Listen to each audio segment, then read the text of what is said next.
Hello, hello, hello. How are you? Here, let me make this bigger. I can't see a damn thing.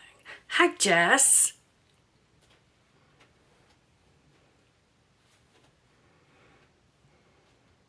Thank you so much.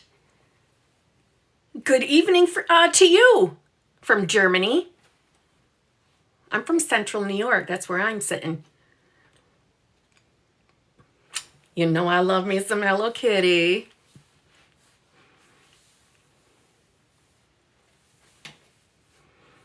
Even with my glasses on, I gotta make this bigger. Hi, Luna. You're in England? If you didn't know, I will be coming to England. That's all I'm gonna say. I love England, Ireland. It all excites me.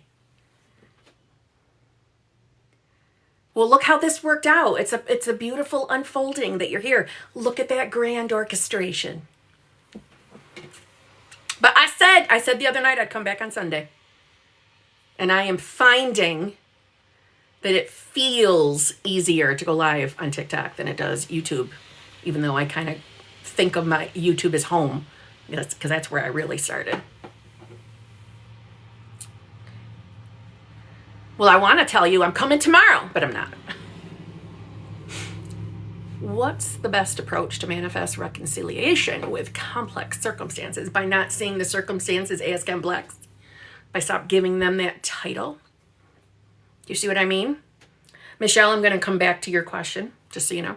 And I'm not trying to invalidate your complex circumstances. I'm just trying to say that that's your viewpoint. That's what you're in conviction of, that they're complex circumstances. Do you hear the story? I think of it as spider webs. Do you hear all those spider webs? We have this complex circumstances that can seemingly make this difficult for me to experience or manifest. I think you said a specific person, right? Or no? Or reconciliation with someone. Do you see what I mean? I think it's complex. And then maybe even your mind is, by the way, I'm sitting literally right next to a window. So the vehicles are a vehicle-in right now. Okay, so that's what you hear. So sorry if that's annoying.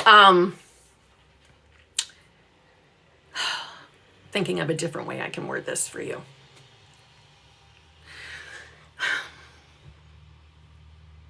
You experience what you're in conviction of. Now I know that's a heavy word, right? Conviction. But that's what you're experiencing around you. It's the reflection of consciousness. Everything is. Everything is. So when ego, and ego is not bad, so don't hear me say that and think ego is bad. I'm very anal about specifying that for a reason. Ego is not bad. Ego is how you experience individuality as a self, right? Like Kimberly. But that's a story that you're intertwined with ego. That doesn't make it truth or absolute. The only thing that is absolute is I am. So let's say for this moment, right? When you typed in that question, it's like you were saying, I am a self experiencing complex circumstances that I believe are making this more difficult to have this reconciliation. So let's start with letting go of what we think are the complex circumstances. And by letting go, I just mean the observing them as, we could say, barriers or blocks, because they aren't. They will appear that way if that's what you accept for yourself. So you start by changing that, becoming aware of, you can go so simple as becoming aware that you see now that they were never complex circumstances. Because you're everything. Everything, everything, everything. You're everything. Right? Consciousness, I am, is everything around you. So you have options. You have choices. See what I mean? Hopefully. And as far as going back to Michelle, do you ignore tarot readings? I don't know if I would say ignore. I would probably say I see them as meaningless to me. Now, I know other people love tarot readings or their own tarot cards. And that's no shade to them, but they are meaningless to me. Because they're just what? Consciousness. Because everything is consciousness. So no, I don't care if a tarot reading shows up on my For You page. I don't care. Meaningless, unimportant. And if you're someone like, say you enjoy having them pop up and you enjoy hearing them and they feel good to you, especially if you hear a message that feels good to you, well, that's great. It's just a reflection of consciousness, good or bad, right? Well, hello, Freya. Hello, Veronica. Rhonda.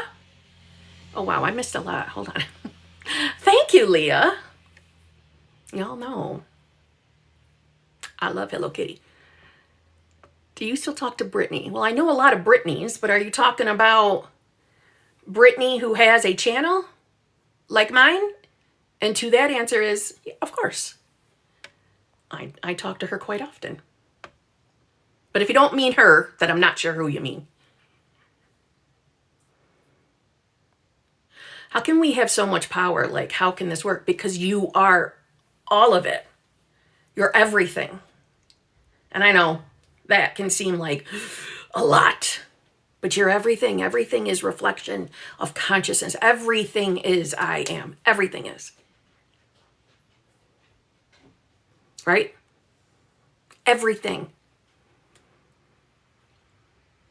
I think it's, again, this is my personal opinion, I think it's easier to view this as you're in your own little reality bubble. And every single person is in their own little reality bubble.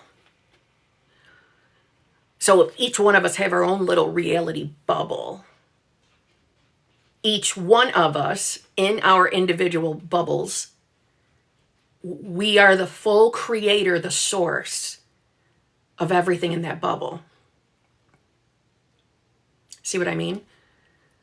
But see, ego likes to start chirping in and maybe takes it to the extremes of when we think of bad things.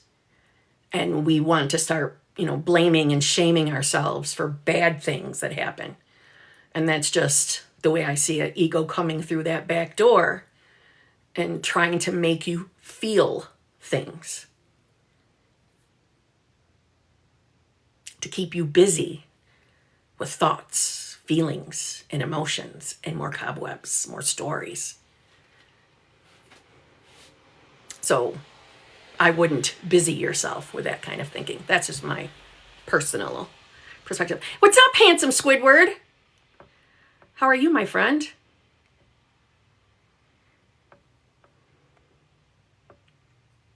Hi, Tia. SP is a well-known musician, SP is a well-known musician, has a concert. Should I assume we already together when I go? Does that feel good? Does that feel enjoyable to think about that? To decide that for yourself? If it feels good, then I would do it. You can decide whatever you want. You can be in conviction of anything you want because you're source, you're everything. There is not one right way to manifest. See what I mean? There's not one. The only thing that is unchanging, right? It's always the same. And that's the absolute, hence the word absolute, which is I am. Or we could say unconditioned consciousness. That's the only thing that never changes.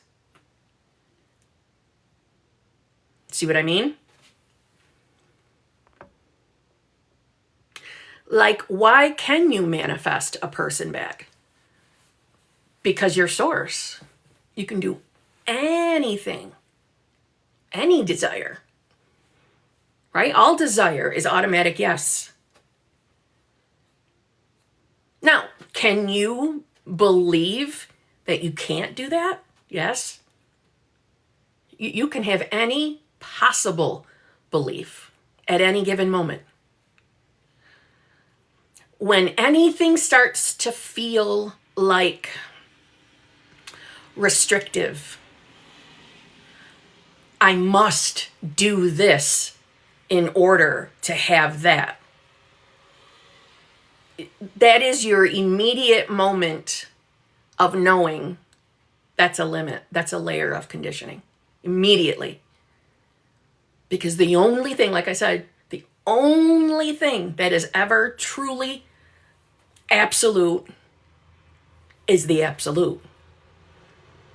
So why can you manifest a specific person back? Because you are source. You are source. I am source. Anybody in this live stream is source. So there are no real true impossibilities. Now, the logical, rational mind is probably giving you examples of things that you see as impossibilities. Do you see the entanglement of how it keeps the mind busy? The ego mind busy? You can manifest anything. All manifestations in some way involve other people.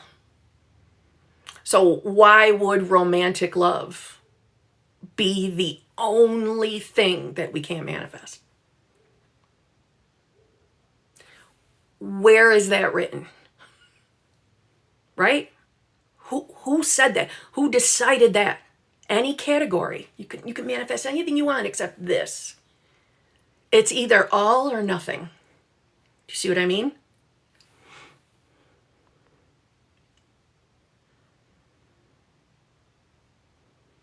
Oh my God, Kimberly, you've been my one to go to in manifestation. Well, I take that as a compliment. Thank you very much. Hello, Anna. Thank you for your beautiful response. Very grateful. You are welcome, my friend.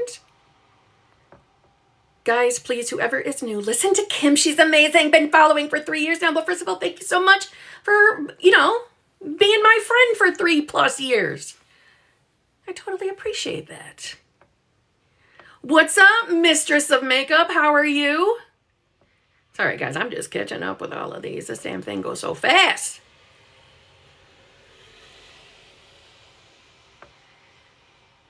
I think I missed a bunch of them. I am so sorry. This is an excellent question. Or first of all, let me answer the one above first. Do you think thoughts or thought transmission are instant? Yes. Now, why do I think that? Because everything is consciousness. One, right? The one. One consciousness. One I am. One God. We experience it individually. This goes back to why I was saying ego is not a bad thing. It's also why I don't personally talk about manifestation from the standpoint of I am versus the character. Because you don't stop being the I am. That doesn't stop. Right? I am doesn't get paused. And then you're just in character. No, you're I am at all times. It doesn't stop. You're never not source. So it's not your source versus character. I think it's confusing. And I feel the most type of questions I get are around that. Well, at least now, because it seems to be kicking up in popularity. So You could say character is, the equal to ego. They're not bad. They're also consciousness. They're also I am. See what I'm saying? I hope. I'm not trying to make it more confusing. So how do you experience I am when you do the meditation? You're experiencing I am at every moment. Our conditioning as humans altogether, our conditioning is, I'm trying to think how to word this. What we as humans feel is normal is the constant moving forward. Another way of wording that is to be doing. So we as humans tend to feel more comfortable when we're doing things. Because that is, in a sense, ego coming in to, again, make us feel individualized, right? So this is why ego is not bad. Ego helps me experience reality, believing I'm just this single self, Kimberly. So one of those, layers of belief or layer of conditioning is I have to keep doing something. So like the I am meditation. Nothing wrong with the I am meditation. So that's not what I'm trying to say. But even looking at the I am meditation as how do I feel the I am outside of that meditation? And that's what I'm trying to say is you're always I am.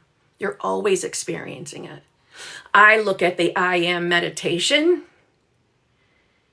as just a way to experience, again, this is just my way of kind of describing it, of the thoughts slowing down. But they never completely cease, okay? Like thoughts slowing down, like a quieting of the mind. But all of that is not required to manifest. It's just another experience. You don't stop being I am. See what I'm saying? Are we picking up what I'm putting down?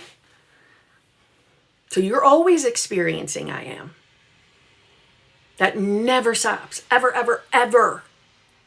I am doesn't take coffee breaks. It's your essence. It's your beingness.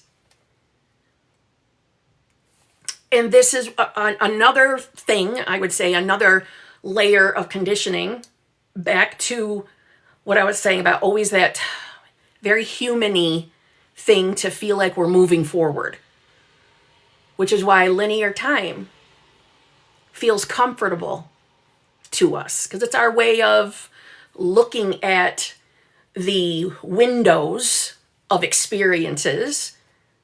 It's how we make logical sense of them. We use linear time, but it really doesn't exist. Separation doesn't exist either.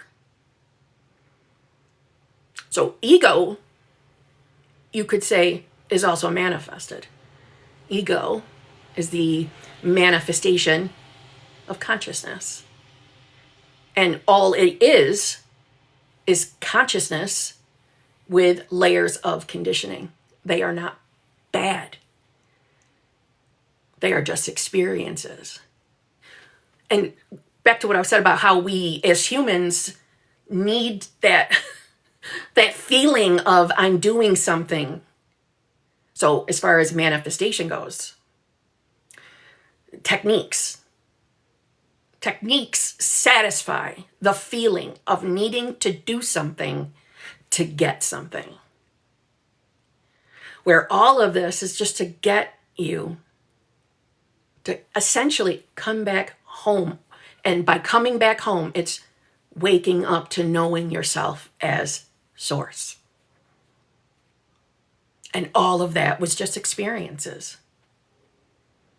So when you're thinking of conscious manifestation, so I'm sure everybody here, anybody that showed up to this live stream and clicked in it, you're probably manifesting something. There's something you want to experience in 3D reality.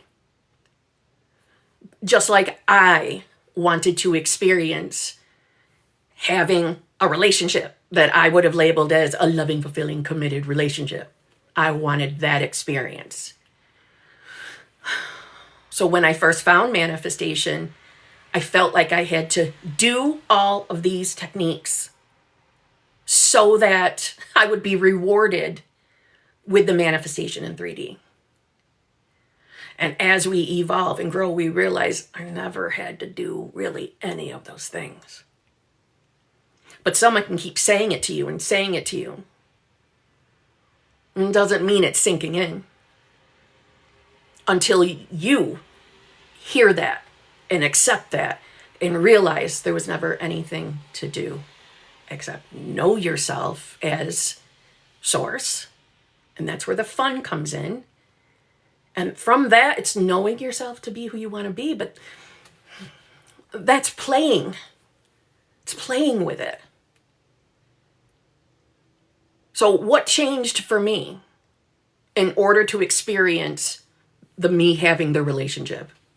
Or, the he and I living together in that loving, fulfilling, committed relationship? Was letting go of the stories that wasn't who I was. Letting go of stories. Getting away from the limit of the story that I wasn't that I didn't have that. So I'm hoping that's making sense.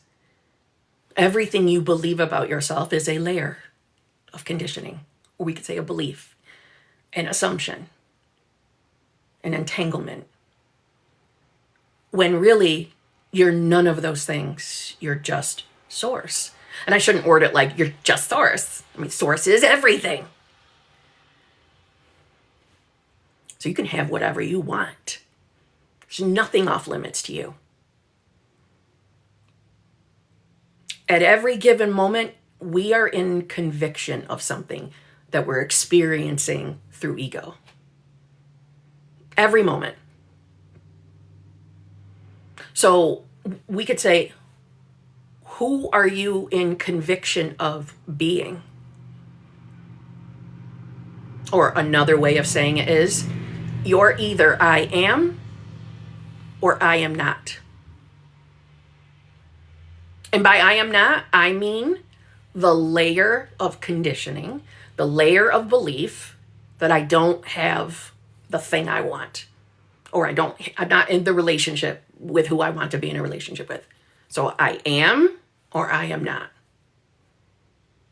The world outside of you, essentially, including your specific person, is like essentially waiting on you to know that. Or to choose that. And you get to make those choices from moment to moment to moment to moment to moment. And that's all you've been doing your entire existence, is you've been choosing who you are. Or, like I like to say, the version of yourself.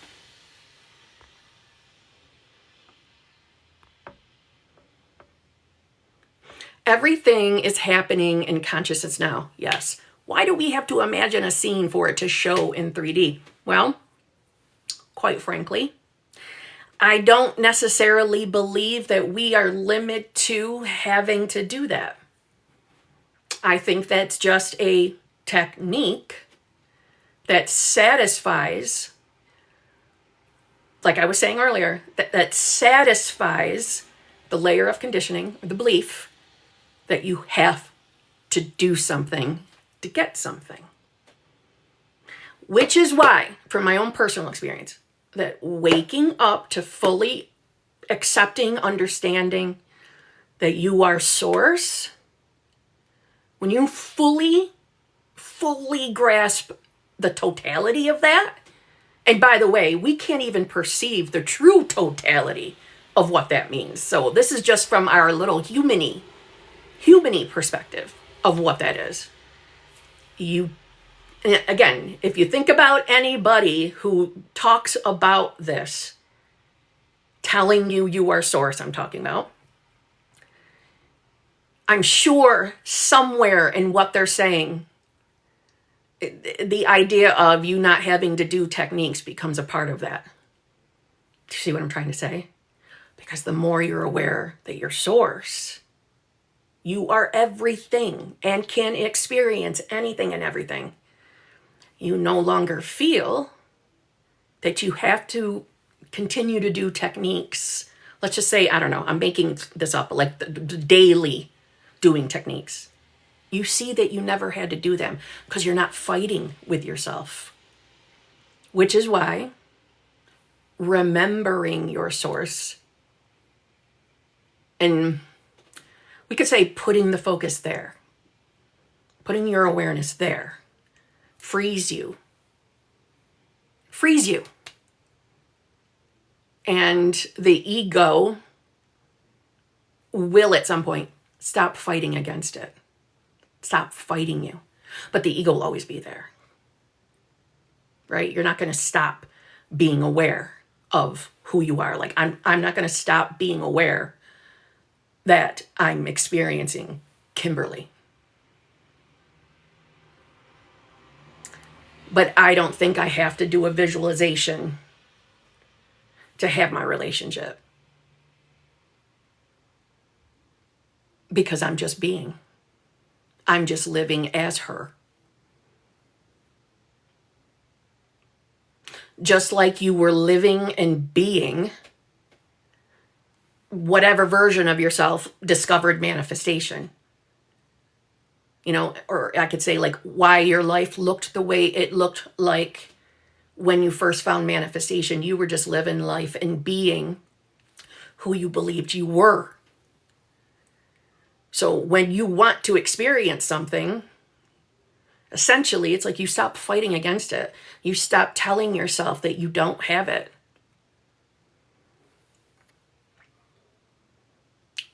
When you know you can have something, you don't keep arguing with yourself over it, right? I usually use like the analogy of getting your driver's license. I also use that analogy when I'm trying to explain that you thinking in tenses doesn't fucking matter. Again, I don't want to make you more confusing, so I hope you're picking up what I'm putting down without me making it more fucking confusing. I want to make it easier. Is there such a thing as manifesting for too long to show in 3D? No, not necessarily.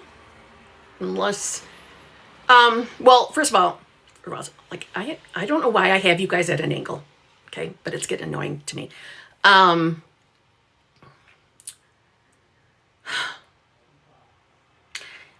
have seen content that has said things like, if you haven't manifested, you know, A, B, and C in such and such amount of time, then there's something wrong. You're doing something wrong. And when you know your source, you don't even think about, like that doesn't even come into your mind how long you've been doing it. Linear time doesn't really even come into the equation when you know your source. So for someone saying that, that would tell me they're hung up on linear time. See what I mean? So if you have a fear that you've been manifesting for too long and nothing's showing, then I invite you to take a look at what you believe about yourself in that moment. What do you really, like, who are you in conviction of being? Because your 3D doesn't lie. Doesn't lie. And it's not hiding your manifestation away from you. It's not hiding anything. It's the reflection of consciousness. So take a look at what you're really believing about yourself. What is the truth of who you are?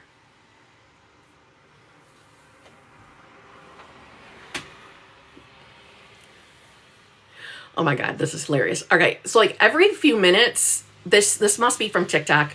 TikTok AI will throw me like little like suggestions of what to talk about. And the one I just got, manifestation Q&A. Ask about Mercury retrograde. Hello, TikTok AI, you're on the wrong fucking channel. All right? I don't want to concern myself with fucking Mercury retrograde. Sorry, my consciousness is not limited by Mercury retrograde. I don't have to concern myself with that at all. I hope you all know that as well. That is fucking hilarious.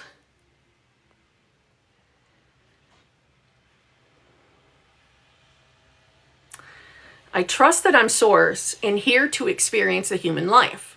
But that puts limits on my body with time and such. I might need him to be here quick. It puts limits on your body with time and such. That's still conditioning. No offense, right? I'm not picking on you, but that's a story. That's you, in a sense, focusing or arguing for your limitation. Why would we ever do that?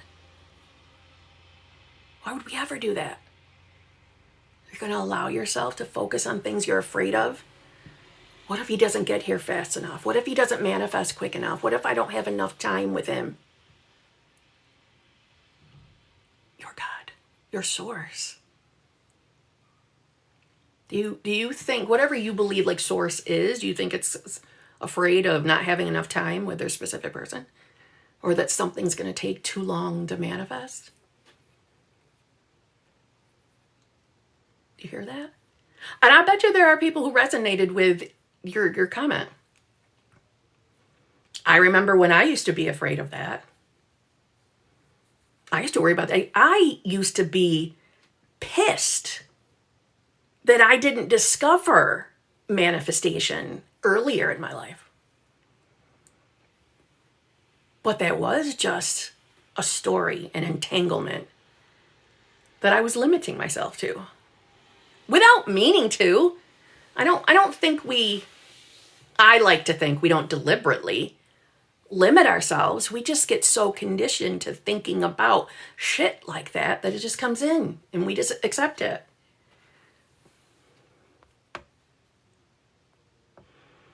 Dora, we're going to decide she's fine, but she's downstairs and my bedroom door is closed. So we can have it quiet. Feeling super anxious today. I'm definitely limiting myself. Well, let's decide right now that you feel anxiety free. You feel calm, cool, collective. You feel joy. But feeling that anxiety doesn't have to mean that it's, let's say, impacting your desire. We don't have to believe that. We don't have to accept that. We could look at it as, all right, so this body feels, we are not our feelings, but this body feels physical, like it's in the physical 3D. So the body's catching up. The body's just catching up. Think of it that way. But you're not limited. The time thing is big for us over 40 years old who still want kids. I logically, literally understand your perspective. So then that's where I would suggest that you don't take on the limiting beliefs about those over 40 having kids. Because there are perfect, healthy, happy, whole women of varying ages successfully having kids. So don't limit yourself. Your source. Seriously.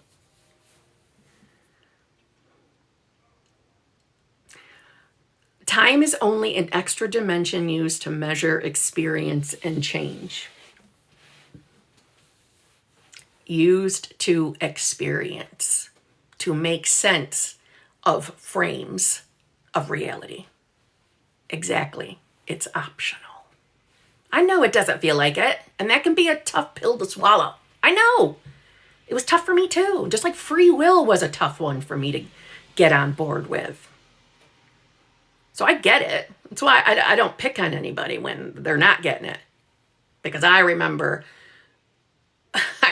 clearly thinking, what the fuck do you mean he doesn't have free will? He's acting like a twat. Sure seems like he's got some free will. But he doesn't. No one does. How can I stop identifying as someone manifesting a job because I need one? Okay. So, again, this is just suggestion. This doesn't mean it's the only way for you. I just want to make that clear. Your source. Your source. Okay. This is ego, individuality, believing it's experiencing the neediness, the desperation for work. Now, let's just keep it real. Whenever we're feeling fear, experiencing doubt, more than likely, the thoughts we're thinking are the fears of a future experience. Oh my God, what if I don't get a job? I'm going to be broke for the rest of my life. I'm going to be poor. I'm going to lose my house. I'm going to lose this. We're fearing future events, right? From the perspective of thinking of linear time. So we could say, oh, ego's doing its job, isn't it? Ego is doing its job. But we don't need ego to do that kind of a job for us anymore, do we? Because we know we're source. We're more than that. So if you were to have whatever it is you want, your job, can you see yourself as that right now? Can you experience that? Can you think about yourself as feeling relieved or feeling, I don't know, what's free, financially free? Or you don't have anything to worry about. Can you think about that in your mind and imagination right now? You can. The answer is yes, you can to that. So what do you think the difference between you thinking about that in imagination versus 3D reality? And whatever answer you come up with, I'm going to say, okay, that's the limitation. That's what we're believing in. That's what we're in conviction of. So we choose differently. How do we choose differently? We remember we're source. We remember we're source. We bring it back home. I sometimes say, bring it back to the center. Peel back the layers. And by layers, I mean layers of conditioning. The layer that you are, let's see, what was it? Yvonne. That you are just Yvonne, the version of self who is in fear that she's not going to find a job. Let's peel back that layer, because that's not the true sense of who you are, right? That's a story. That's a layer of conditioning. You're not that. You're the presence behind that. You're the presence experiencing that. So peel back that layer and choose again. Choose again. Who do you prefer to be? See, one thing that used to trip me up is if it's in 3D reality, then that's the truth. That's the facts. That's what's real. Because it's in the 3D, so that's real. If I'm just thinking about it in my mind, that's imagination. But what's here is real. No, that's the paradox of all of this. Getting rid of the conditioning that what is right in front of us is the hard, cold truth. The immovable mountains. None of that is true. But we've been conditioned to believe that. So there's another layer we're peeling off. We're not limited by anything in 3D reality. No, we're the source of it. Right? We're the source of it. We're the consciousness behind it. So if we believe we're the consciousness behind that, ooh, can we decide a different option? See what I mean? And watch how something presents itself in 3D reality that is exactly what you've been selecting for yourself. Because that's all we're ever doing, is selecting. And listen, you're never going to fully convince the logical, rational part of you. We're never going to fully get that on board. And that's the beauty of that. We don't have to. Because that logical, rational part of us is also a manifested part of us. We're not that. We experience it, but we're not it. We experience feelings and emotions, but we're not them. They're manifested experiences. Thank you very much for I saw a bunch of you sending me roses and stuff like that. Thank you. I really, really appreciate it. What's up, Taylor? Thank you. And thank you for the roses. I'm missing him today, Miss Kimberly. I'm still living my life, but he's on my mind always, though. Okay. Well, first of all, you don't have to feel bad about that. Let me just say that. I don't want you to misunderstand what I'm saying in any of my videos or in my live streams. Like I remember feeling just like you. That's why I can relate, especially any of you manifesting SPs and manifesting money, because those were always my two top things. I have not forgotten my experiences of when I was manifesting those things too. I haven't. I can relate. That's why my heart, that's why I keep showing up. Because my heart wants to deliver you all from that. So you don't have to experience what I experienced. So you don't have to feel bad that you are aware of feeling bad right now in this moment. You don't have to feel bad that you're missing him. What helped me was recognizing or being aware in the moment that you're experiencing that. It's being aware that you're not the feelings and emotions that you're feeling. We don't have to stuff them down and pretend they're not happening. You know, and so I don't really love that idea of ignoring the 3D. We don't have to ignore it. We can accept what seemingly seems to be right in front of us. Just like when I was talking about the person wanting to manifest a job. We don't have to pretend we're not feeling that way. I'm saying peel the layers back to who you are. Come back, right? Peel or the cobwebs. Get the cobwebs off for just a moment. You're not that. You're not the feeling bad. You're not. It's an experience. So in the moments that you're feeling like you miss your person today. Okay. What that really is consciousness experiencing a version of itself, of the individual self. And that's one out of the infinite selves. So right now, you're experiencing the version of you who's missing their specific person.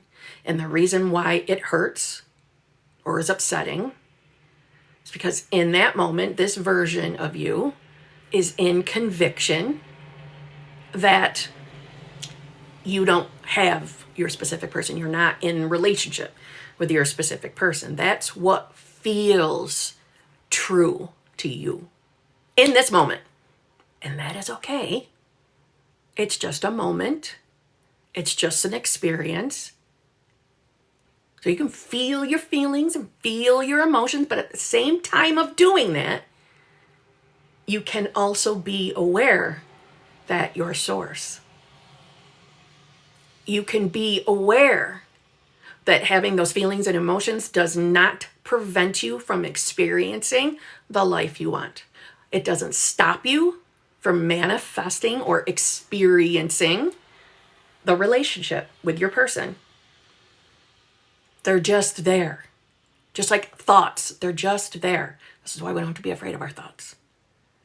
You can have thoughts and still be aware that your source, right? Thoughts didn't just stop coming because you know your source. Even when you're focused or being aware of, focus on a version of yourself.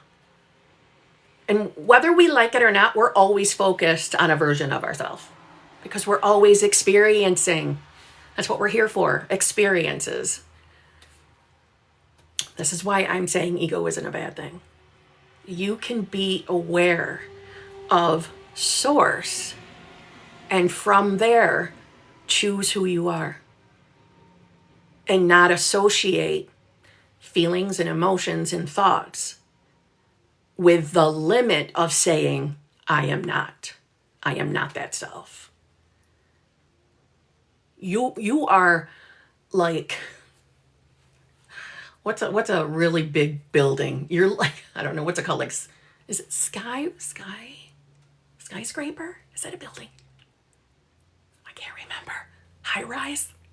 You're high-rise skyscrapers above your feelings and emotions. So bringing it back, I'll use me as the example. 3 years ago, I can't believe it's been 3 years, by the way, either. Like linear time. I don't experience linear time the same way my old selves experienced linear time. At least that's my perception. It feels like it flies. Which, whatever, that's not a good or bad thing.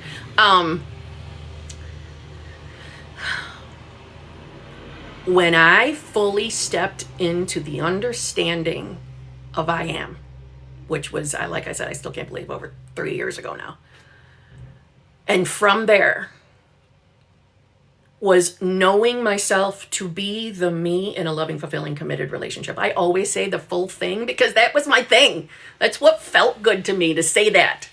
I'm in a loving, fulfilling, committed relationship. That's who I am. That's who I know myself to be. Granted, I did not say that all the goddamn time. I'm just more like a habit now. But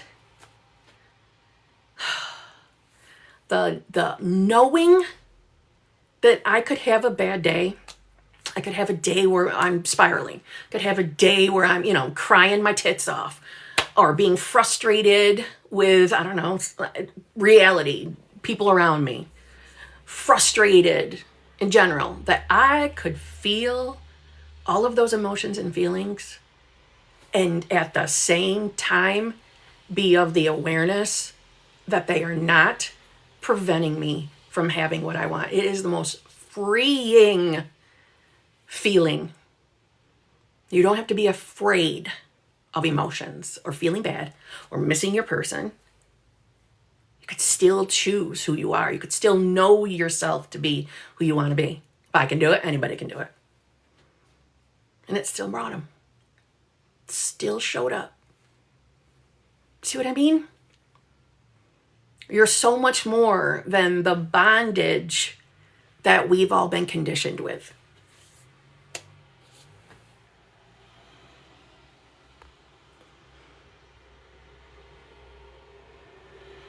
Thank you, Miss Kimberly. I needed to hear this in the reminder.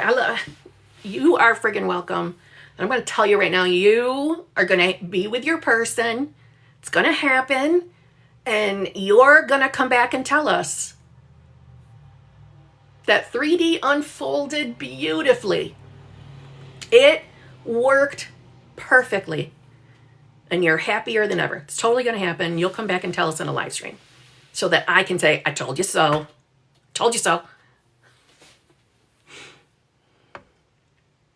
I know I am the I am. Second time getting my wife back. Some days are tough, and that is okay. That is okay. And by the way, even though I know you don't want to get your person back and then lose them again, who wants that? But you could have said, this is my 100th time, and I would have had the same response to you because I know it doesn't matter, right? Source cannot be limited. Source is everything. That's the beauty of this. What's up, Jen? Mood does not manifest. Identity does. And source is what? The creator of identity. Right? That's the beauty. Choice, choice, choice. Selection, selection, selection. You are welcome, my friend. Thank you, Frequency Keisha. Thank you for the roses. Anybody else who sent me stuff, thank you very much. Guess who just snuck her ass in here? She really is source of her reality. And she wears it with a crown. Come here. Where'd you go? Well, she just busted the door in and then took off again. Oh, I see you. You're getting on the bed. Well, you're going to be a good girl though, right? She just gave me side eye. She is the sassiest. That's what my boyfriend says. Just like her mother. Sassy is a good thing. Thank you very much. What am I? Thank you, thank you, thank you.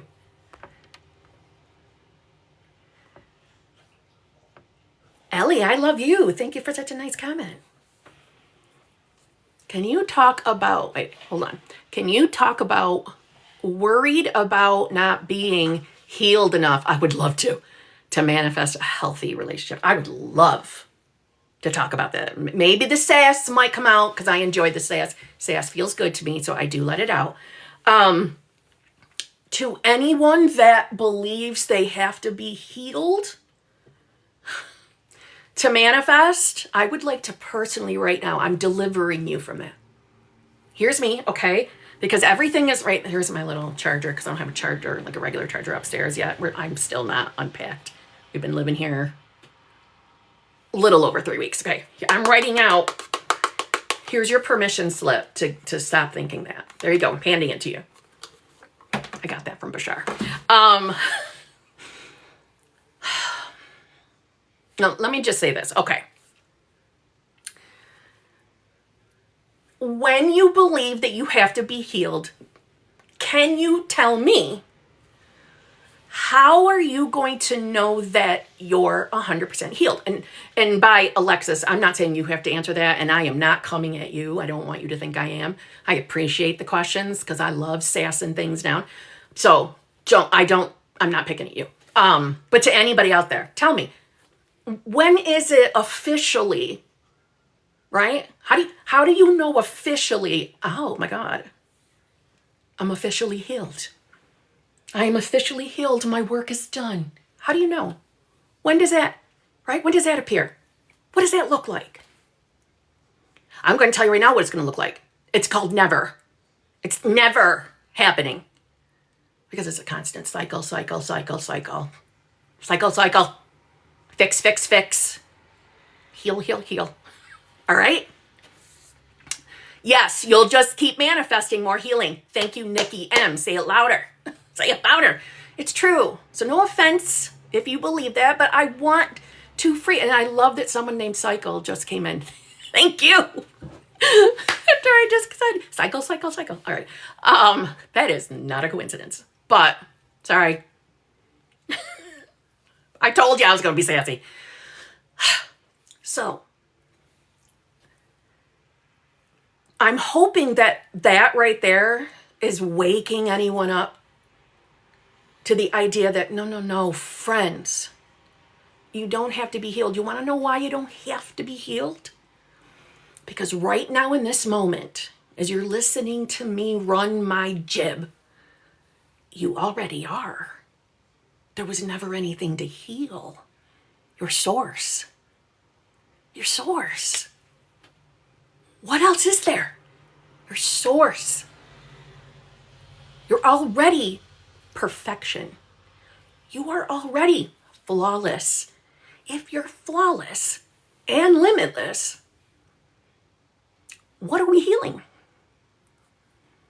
Well, I have to heal my trauma. I had childhood trauma. Well, no offense to your childhood trauma. You know, I'm sorry that was your physical experience that you remember. Because they all exist, right? Everything, creation is finished. Everything exists. So, sorry about the trauma, okay? A version of me also experienced trauma. But when's the magic moment that we're officially healed from it? That, in one respect, doesn't exist. Not as the version of you who needs to be healed. It doesn't exist for you. Do you see what I'm trying to say? You can't be in the identity of needing to heal in order to have. Because your identity is, I need to be healed. It never stops. Same thing with the idea of fixing your self-concept. Let me know when that happens for you, because it's not. Not if that's who you believe you are. And by not, I just mean that version of you. Doesn't happen. You're already perfect, whole. You're already there. Every version of you exists. Hold on. Anybody else go live and then having to do the random puzzle piece thing to prove, I guess, that I'm not a bot or something? I don't know. But do you see what I mean? I hope. It's horseshit to keep you coming in and buying shit. Buy this, I don't know, 365-day daily meditation to heal you from your traumas. Buy this for me. You still need healing, though. You're going to have to come back and buy another one. Here's my perfect Fix Your Self-Concept course. It's going to be perfect. It's going to fix you completely. Oh, it didn't work? Okay, well, I have a backup course option for you. Try this one. This is the magic one. Even though I said I'm fixing your self-concept in this one, I made another one just in case. Here you go. One of the things I see, and not just the spirituality, whatchamacallit, not just I'm not just shitting on the category I guess they would house me under. It's anything. Anything that makes you feel like less than. You need this in order to have the life you want. You need this is money making. Because they don't want you healed. I know that's quite negative, and it is just one out of the infinite realities, by the way. I'm fully aware of that. But they don't want you fixed. They don't want you healed. They don't want you to know yourself as being whole, complete, perfection right now. Because that doesn't serve. You see what I mean? I hope.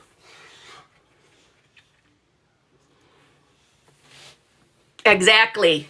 Miss Maven. Yes. Because it's bullshit. It's bullshit. Total bullshit. I just like saying shite, so.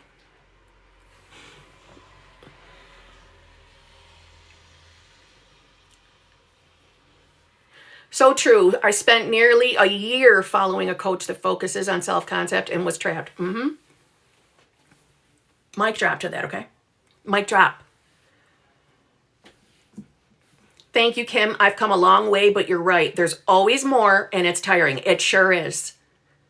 It sure is. And I'm very happy for you that you are free from that shit. I like to think of the who we are like this, okay? So again, I have made it very clear, you are source.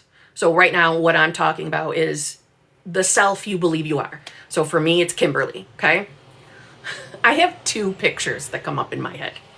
One of them, for some reason, is the bloody Wheel of Fortune. I don't know if you've ever seen that game show, but I see like the Wheel of Fortune wheel. And in the center of that wheel is you, your consciousness, okay? And you know the little white, I don't know what it's called, but that little white stopper that makes the wheel stop on one number? Think of that little stopper as your awareness. And all the little individual on the game, they're all different things. They're all the prizes. Could be dollar amounts, could be gifts, could be bankruptcy. Think of all those little slots as the infinite versions of you. So I guess it couldn't be in a wheel if it's infinite, but this is just an analogy. That wheel is spinning around you at every given moment. You're at the center of it. Another one I like to use is the sun. You're the center of the sun. All the sun rays are all the different versions of you. You experience in, let's say, physical reality, one version of you at a time. That's where your awareness focuses. That's okay. You still are all those other versions of you. So going back to like the healing mindset, there's a version of you who never had the need to be healed. There's a version of you who knows his or herself to be perfect, whole, and complete. Now, notice my wording, is aware of knowing his or herself to be. You already are. You're that perfect, whole center, right? That's the true you. Pure, unadulterated consciousness. So, you are whoever you want to be at any given moment. Logical, rational mind will attempt to argue that. The less we feed into the argument, you'll notice the less it catches your attention. But even so, even if it's still catching your attention, that doesn't mean you're being limited by it. And this is also the beauty of why you don't have to convince the ego mind. You don't have to convince that. You still are source, no matter what. At all times, it never stops. You're never not source.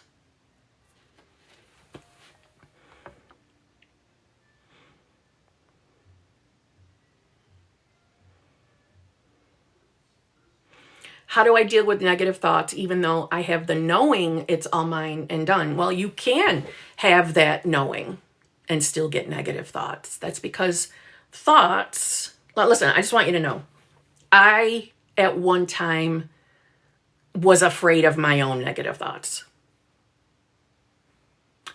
And I wanted a way to make them stop. Until I don't know, what do you want to say, expanded my awareness, my understanding. Thoughts are just thoughts. It's the ego mind labeling them good and bad. All thoughts essentially really hold no meaning until ego gives it meaning. So, you're never going to completely stop thought. Which is not a bad thing, because it's not a requirement. See what I mean? So thoughts, the way I see them, are options. Think of them as options to different realities, different choices. You could say different versions of you. They're just choices. So just because a thought comes in your mind does not mean you are going to immediately experience it in reality. There are so many people afraid of their own fearful thoughts. I even heard a coach say, well, you thought the thought, so you're going to have to experience it. All versions of you exist. Creation is finished, but that doesn't mean that you have to experience it in the physical. Creation is finished. That doesn't mean you will always physically experience every thought that comes through your mind. And I mean, we could keep going on that subject and take it to, if you want, like lifetimes, other lifetimes, all that. I mean, we're limitless. So you are going to find, at least from my experience, thank you so much, Lil Jeannie, thank you for that. From my own experience, the less or the more zero fucks I have given thoughts, the less intrusive they are. And that is because my response to them is what's changed. thoughts coming in still come in. And if we were meant to stop thought in order to have the life we want, there would be a way to stop thought. And there really isn't. Think about it. Even in meditation, thoughts still come in. You might have the experience of what feels like thought slowing down, but thoughts still come in. See what I mean? So don't give them don't give them the importance that you're giving them. The less fear, and I want to say attention, but maybe attention isn't the best word. The less power you're giving them, the less power they have. It's you as consciousness, it's you as source that is choosing for yourself. Do you see what I mean?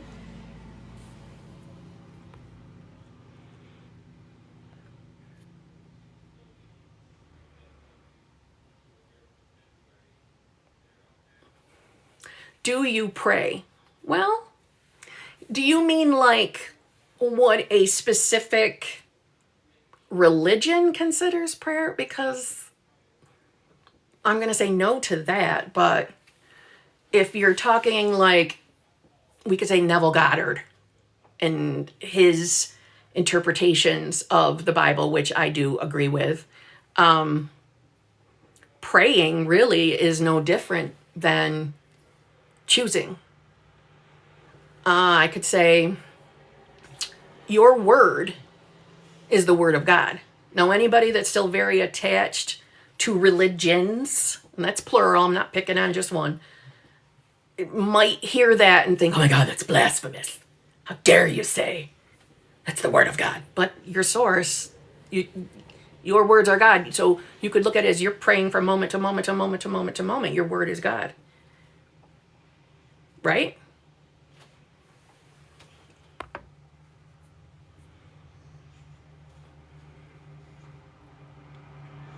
Thank you so much for that. You are the best. You are the best. Thank you. My brother was killed 3 weeks ago. Holy shit, I am so sorry you experienced that. I'm scared to manifest now because how did I create that? We're going to stop that right there, my friend. We're going to stop that right there. This is what I meant earlier when I started this live stream about this very rational, logical version of ourselves, about a very logical, rational interpretation of consciousness, to where we bring that in through ego and then start blaming ourselves for things that appear in reality. Hell to the no to that. Okay? Hell to the no. Consciousness is everything. Everything. Source is everything. So you as the individual, Ashley, we're not going to blame the individualized self for consciousness experience. Don't do that to yourself. And let's just play devil's advocate here for a second. All right, for the sake of conversation. Again, so we're going to put aside manifestation for just one moment, okay? This is why I'm playing devil's advocate. I believe I am source. I believe you are source. I believe everybody here, everybody on this planet is source, okay? But let's talk about death, and let's put death in its own entity. Again, I'm not trying to talk about sad and depressing things. I'm just saying, for the sake of playing devil's advocate, does anybody in their human ego selves really know the absolute truth of death? From the ego, limited logical versions of self from everybody, do they really know the why death happens? How the choices are made of when someone passes and how they pass? Do we really know that answer? I'm hoping you're thinking from the logical, literal placement. No, we don't. Right? We don't. We have opinions. we have perceptions. Like I said, we're putting manifestation for aside just for the sake of conversation to play the devil's advocate. This is why I'm trying to free you from blaming yourself for it. We perceive ourselves. So like I perceive myself as Kimberly through ego, because ego is what helps us to experience being individual. This is why ego is not bad. So I know myself as, we could say, the avatar, Kimberly, because ego is in here. But we're more than this, right? We're more than just this. Our human minds can't truly even conceive of the totality of what source, God, universe, whatever you believe, is. We have our limited aspect, an idea of what it is. Same thing with death. So before you turn to yourself and blame yourself for something that no one truly knows the answer of, you're torturing yourself. Second of all, you should give yourself some grace, give yourself some time to grieve your loss. This is terrible. I feel terrible for you. Loss hurts. And I have a feeling, again, I'm not someone that sits here and pretends to be fucking psychic. I'm just saying, I bet your brother is still with you. Because my perception and opinion of death is energy can't be destroyed, right? That's what science tells us. Can't be destroyed. It just changes form. So I dare to say your brother's still with you and wouldn't want you sitting here taking blame for it. Okay? And as far as you being afraid to manifest now, honey, you can't turn it off. We have been manifesting consciously or unconsciously our entire existence. So you don't have to be afraid. You're going to do it anyway. Again, I'm just trying to play the devil's advocate on what we believe about death. I believe I'm source,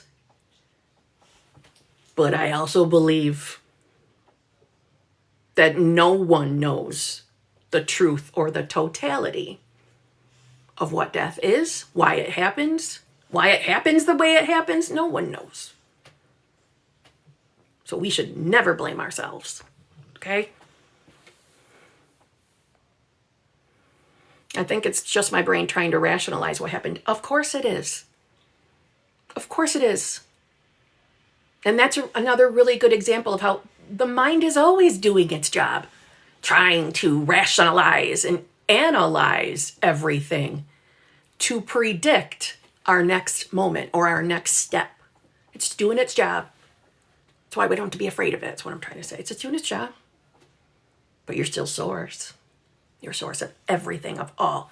Don't beat up on yourself. Please, don't blame yourself for something like that, ever. Thank you, Kimberly. Just needed out of that grief thought spiral. And that is okay. Well, first of all, you are welcome, but that is okay, too. Nobody's judging you here.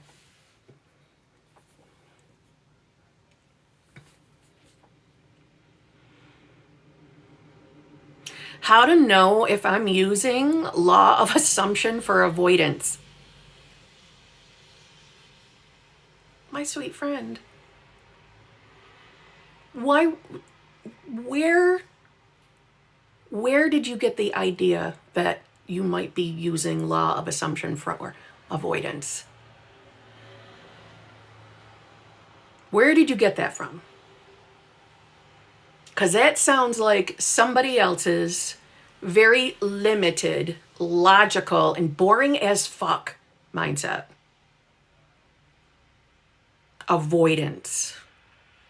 That sounds like someone who themselves is still very attached to the belief, the idea of avoidance. And all the other limitations of 3D, and we could say psychology world. You're using, again, I'm not picking at you, honey. I'm sure you heard that somewhere.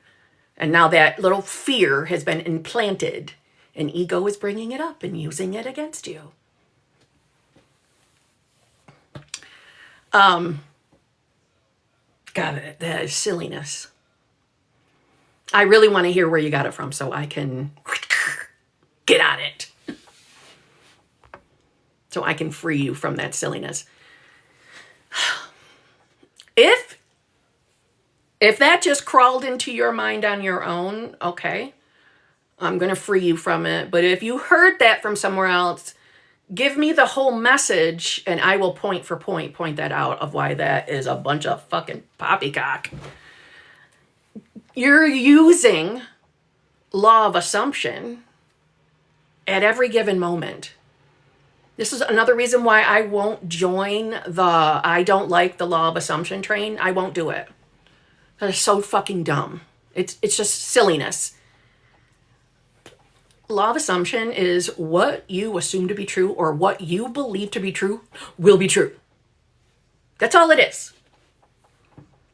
Well, tell me what knowing yourself as source does.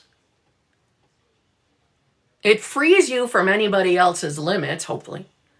And it shows you that you are source or pure unadulterated consciousness. And from there, you're choosing. Well, identity is one of those choices we're choosing, right? And by identity, I mean the self, the individualized self, the versions of that self. And what is identity? Well, it's a version of self that has, let's just say, each identity or each version of self has their own, almost like their own TV dinner of beliefs. And by TV dinner, I just mean packaged, their own packaging of beliefs per identity. And we're just selecting them from moment to moment to moment to moment as we know the individualized self. But we're even beyond the self, right? We're the source. We never stop being source. But my point in bringing that up is it's what you assume to be true will be true. It's the same fucking thing. It's just different wordings. Anyway, so the idea that you're using law of assumption or you're afraid you are to be, you're avoiding. It's avoidance. You can't turn that off. You don't stop experiencing reality through an identity. It's happening regardless. You can be a version of yourself that believes. So again, this is what? This is the self, which is what your ego is. The ego is what you experience individualized self from. So we're not bad manifestors because we're aware of ego. It's how I know myself to be Kimberly, but I'm more than just Kimberly, right? I'm the consciousness that is aware of selecting, meaning I am fill in the blank. Okay? So with this idea that, well, I'm just doing that to be, because I don't know, I forgot how you worded it, like in avoidance. I'm in avoidance. I'm avoidant. Or whatever the rest of the psychological world says, no, listen, no hate. They can believe what they want to believe. It's their fucking reality from their, but we're just fucking consciousness. And we're experiencing moment to moment to moment to moment to moment through identity anyway. We don't turn it off.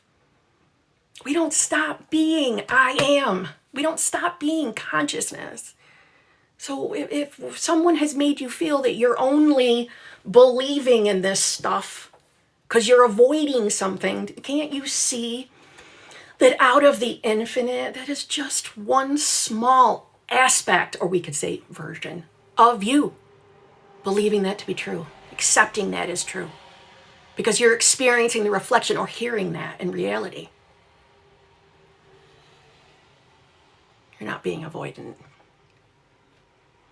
You're living your true existence, but open up the door to the totality of that. And again, we can't even really truly perceive the totality of I am.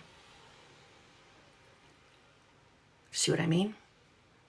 So don't beat yourself up with that silliness. Enjoy your life. Whatever it is that you think or someone has made you feel that you're avoiding, you're not facing up to something, let's not overthink that. Is there something you want to experience and you're being shamed for that? First of all, fuck what everybody else thinks. What makes you happy? What brings you joy? Don't deny the things that feel good for you or to you. The whole guilt and shame thing, where's that coming from? Ego. But it's also what? Manifested from consciousness. This is what I meant by earlier, that you never stop being. I am. That never stops. Free yourself, my friend. Free yourself, please. What about Kundalini awakening and purging? It's an experience that, we could say, for a lack of better way of describing, a version of you may want to have that experience, but is that the only way to know yourself as source? No. No. I can't stress it enough. It doesn't matter who you watch on the topic of consciousness. Doesn't matter, okay? So what I'm trying to say is no hate, no shame to anybody else. But the idea of the Kundalini awakening as the only way to know yourself is truly being awake, that's a belief. That isn't truth. Like I said earlier, the only thing that is absolute is the absolute. And you never stop being that I am, right? You never stop that. So let's say that you're someone that doesn't, I don't know, let's say you don't have any experience that indicates to you that you're experiencing the Kundalini awakening. Does that make you like not spiritual enough, not awake enough? No, of course not. Because that would imply a limit to this, wouldn't it? We are limitless. Listen, like I said earlier, ego isn't a bad thing. But ego is also always slipping in and out of the cracks, including the back doors. So it can take spiritual awakening, and ego can slip through that back door and make you feel not enough, like you're not spiritual enough to really know that you're awake to being source. No, that's ego slipping through the cracks, trying to make you feel like you have something to do, or you have more to be better at in order to be truly spiritual, which is all bullshit. It's all bullshit. Oh, and I'm sorry, I didn't answer about the purging too. If you had asked me about purging 5 or 6 years ago, I would have said, oh my God, yes. Oh my God, as soon as you know yourself and you have your awakening moment, a purging's definitely going to happen. I would have said that because at one time I really believed that. Listen, I was also the person that really believed in fixing my self-concept. I believed that too. I believed that I had to relentlessly affirm too. So no shade to anybody who loves their techniques. Again, I don't mean any shade towards it. I'm just saying, no, I'm evolved past that, thankfully. I don't buy into the purge. And the reason why I don't buy into the purge anymore is because I believe that everything is sincerely neutral until ego gives it the label of good or bad. So, all right, let me try to break that down to, let's just say it's someone manifesting a specific person, right? That seems to be the most popular topic. So let's say, okay, hi, I just woke up to conscious manifestation. I want to manifest this specific person. And, wherever you are in your understanding, let's say you're someone who's, into a specific technique doesn't matter. We'll just say you like to visualize. So you're someone who's been practicing your visualization, and let's say something pops up in reality.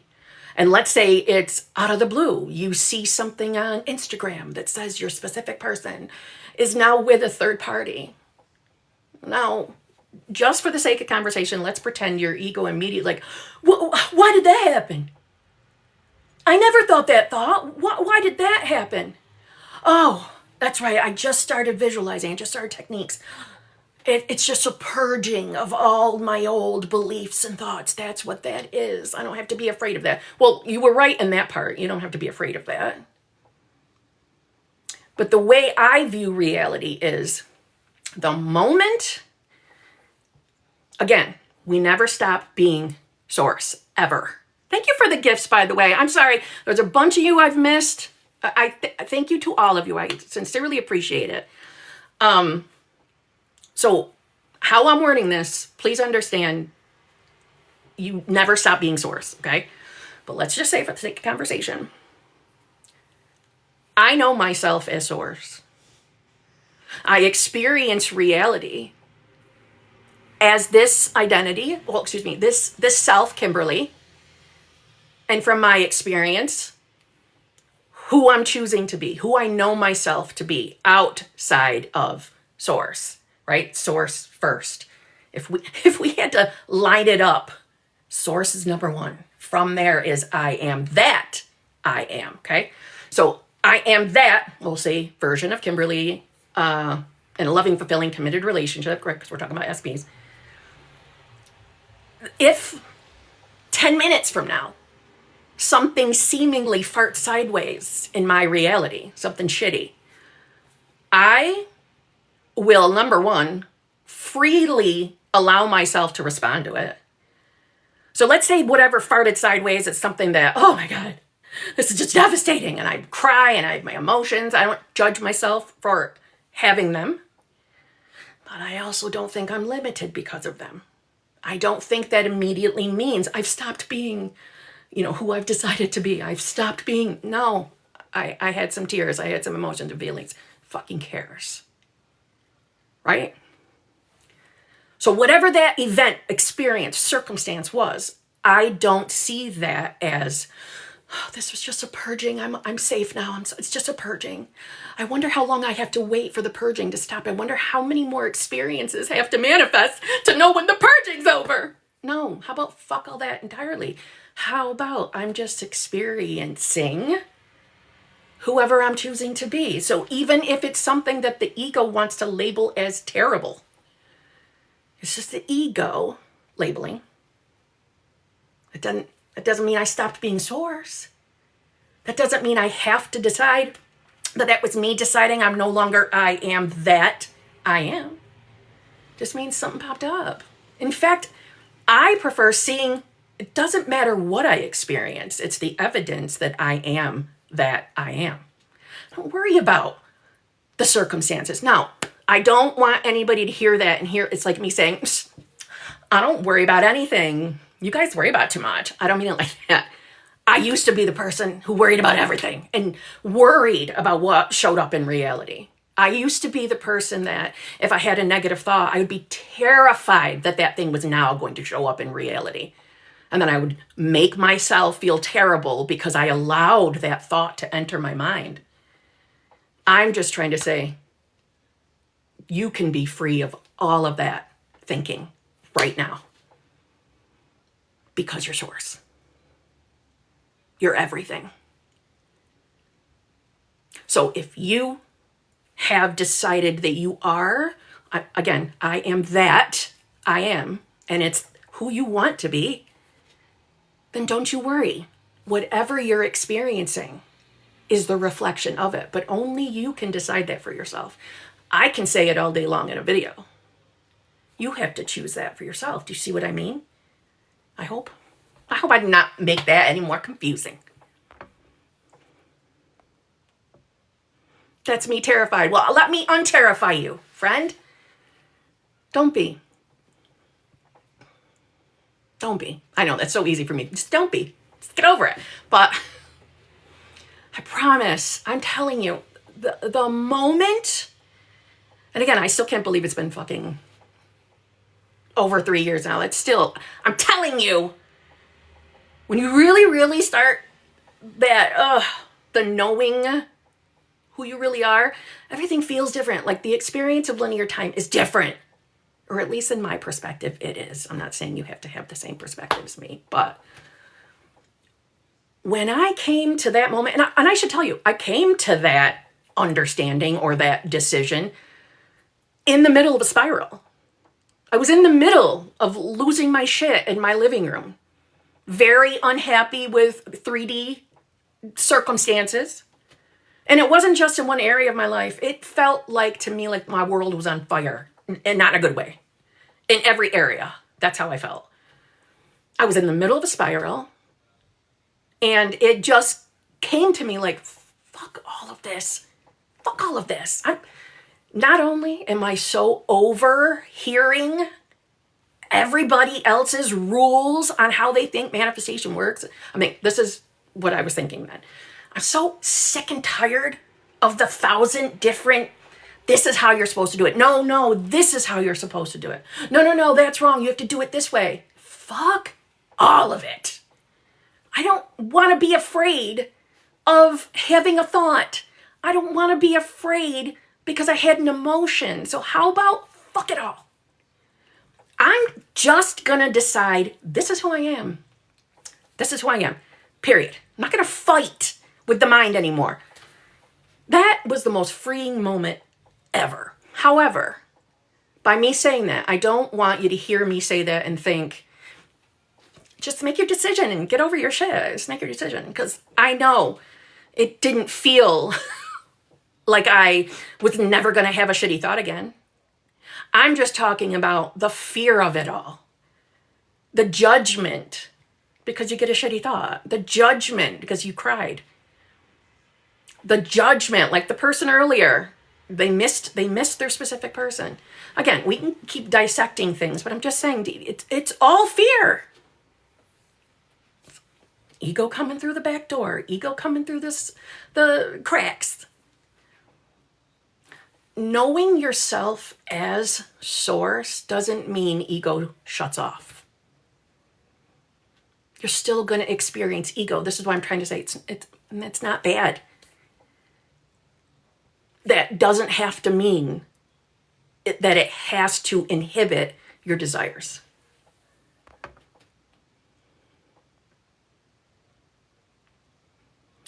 My negative thoughts eat me up. It's getting worse and worse because I'm so scared. But okay, so let's peel that back here. Your negative thoughts eat you up. It's getting worse and worse. Now, I'm not saying you're lying. I'm saying that's your perspective in this moment. And like I said earlier in the live, so am I wrong in assuming that the thoughts you're having are all fears of future events? Future moments. If you were anything like me, I'm sure some of those fears are totally sound irrational when you say them out loud. At least mine were like that. Totally irrational. But regardless, they don't feel good. Fear doesn't feel good. But because you're having those thoughts, have you stopped being source? Did that take a coffee break? No. Right? Source doesn't take a coffee break. You still are that. Now, when I first found manifestation, that was, in one respect, I'm thankful I did not find it like how things are now. I'm glad when I found it, there wasn't a lot of, TikTok didn't even exist, but there weren't a lot of YouTubers. There was no law of assumption YouTubers. I am grateful for that now because I could see my ass getting totally overwhelmed. But I was someone who, even reading about I didn't care. Yeah, I'm God. Yeah. Yeah. I am source. Yeah.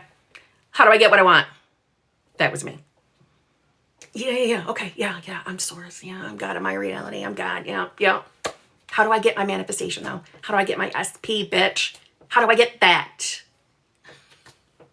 I was blowing off the most important part, which I think some people still do. Don't be me. Don't be that version of me, because it's the only important piece. I'm trying to think of a different way of wording it. Knowing yourself as source, you see through that everything else is layers of conditioning. Thoughts are just thoughts. Some suck, some are great, and at least the way my mind used to work, it felt like the fearful thoughts were louder. They felt like literally louder. Where probably that idea of intrusive thoughts comes in. Again, I'm not trying to say nobody ever experiences that. I'm just saying that to me makes a little sense, doesn't it? They're louder. They seem like they never shut. They pop up. You could be, or at least this is how it was for me. I could be in the most relaxed, fine moment, and a fearful thought would pop up and totally steal my peace. Right? I could be cruising, driving, listening to an awesome song, and a fearful thought would pop up and just ruin that moment for me.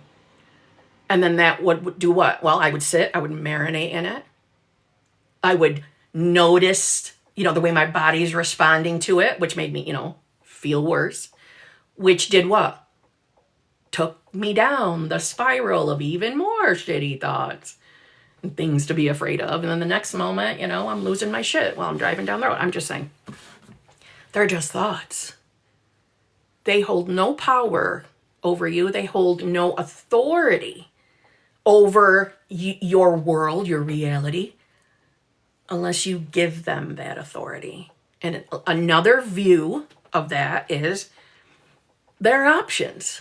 They're options to other, we could say, versions of you, other realities, right? Out of the infinite, right? The infinite possibilities. They're just choices. They don't have to be under the category of automatically manifesting in your current 3D reality. They're just thoughts. Oh my God, yes. Every day, Kim, every day. I hear you, and I just want to free you from it. I promise. They don't hold any power. They just are yucky fucking thoughts. You can be aware that you're not choosing them. You're not selecting that. They were just thoughts that popped in, right? Isn't that how that works? The thoughts just pop in. So if we were to talk about, like, say, affirming or affirmations are not just thoughts. They're thoughts you consciously chose, consciously selected, or consciously came up with. But all the other thoughts in the mind just pop in all on their own. I look at that as that's the reason why you don't have to be afraid of them. Because if we were meant to control every thought that pops in, there would be a way to control it. And again, I know I'm repeating myself to some of y'all, but anybody that wasn't here earlier when we were talking about it, thoughts really don't cease. Meditation can give you the experience of feeling like thoughts are slowing down. But even when you're meditating, you're still experiencing mind. See what I mean? So they don't have to hold power unless you hand it over to them and decide they mean more.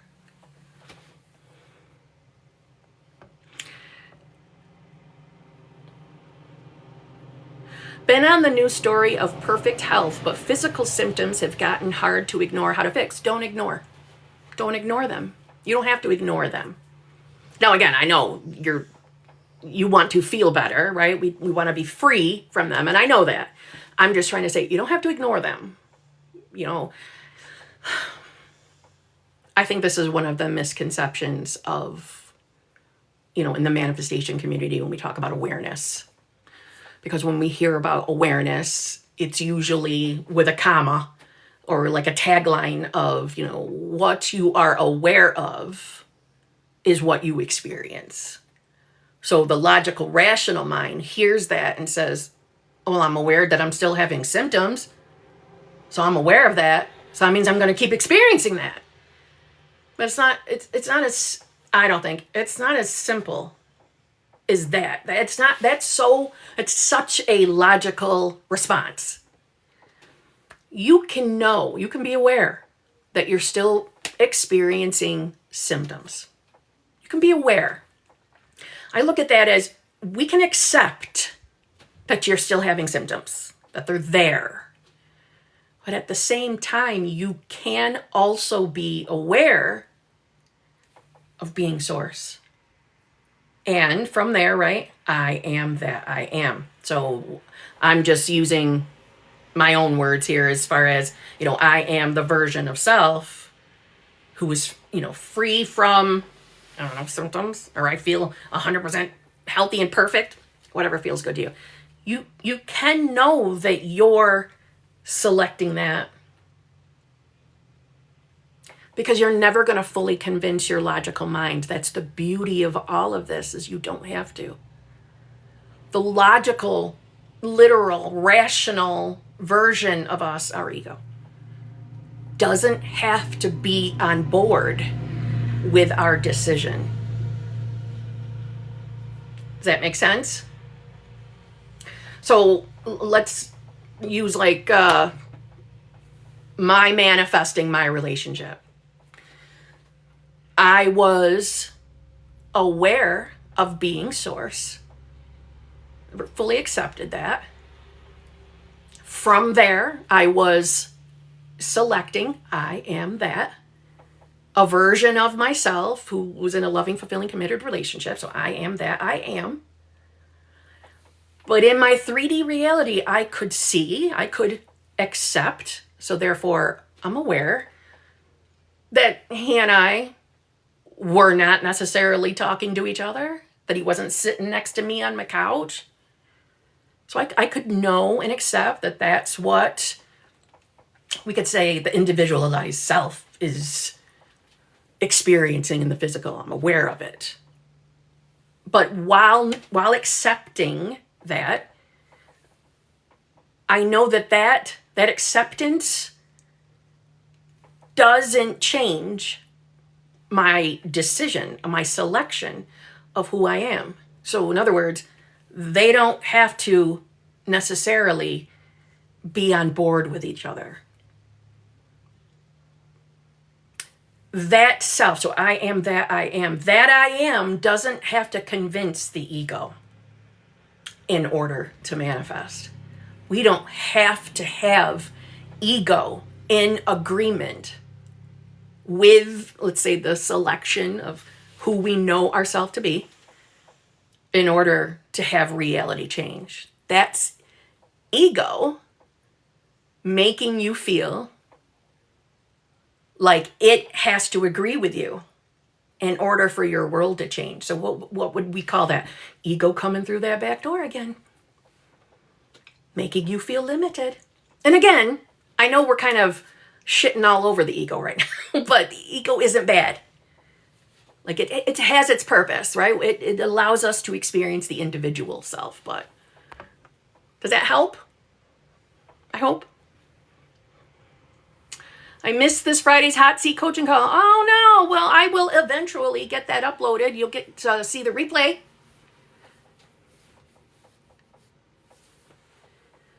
I tell myself I have it now, yet I still get impatient sometimes. Do I need to do anything, or it's okay? You have to know for yourself that it's okay, that you're noticing. But let me say this. When you're feeling impatient, and again, this is just a suggestion. This is not a must in order to manifest. When you're feeling impatient, I invite you to peel back the layer of that impatience. Why am I impatient? Why am I impatient? What am I really feeling about whatever it is you're manifesting?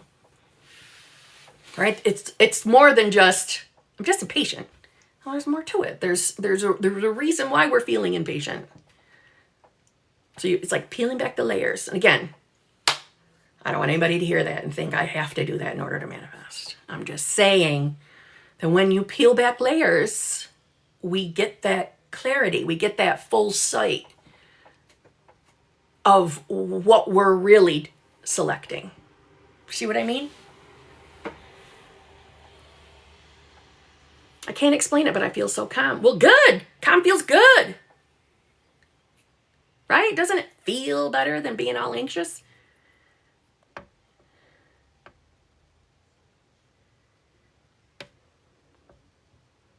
What if nothing is happening in the 3D? Not good, not bad. Do you think that's bad? It's not. Unless you're associating nothing in reality as, well, that must mean that nothing is actually happening. Because that's not necessarily true either, right? If we were to put knowing yourself as source aside, again, playing the devil's advocate, let's just put that aside for a minute. And let's get back into our muggle mind here. Even science says we don't see the totality of reality. We see a limited perspective. We see through filters. So is I see nothing really, does that really equal that there's nothing? Probably not. We don't see the fullness. We see through the filters of, right? And when you think about, oh, I see nothing, does that feel good? Does that concern you in some way? Do you see how it's all just layer after layer after layer? Your source.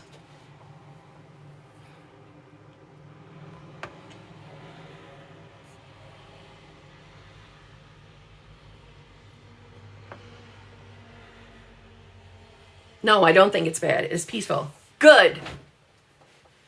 Peaceful feels good, doesn't it? It just feels better.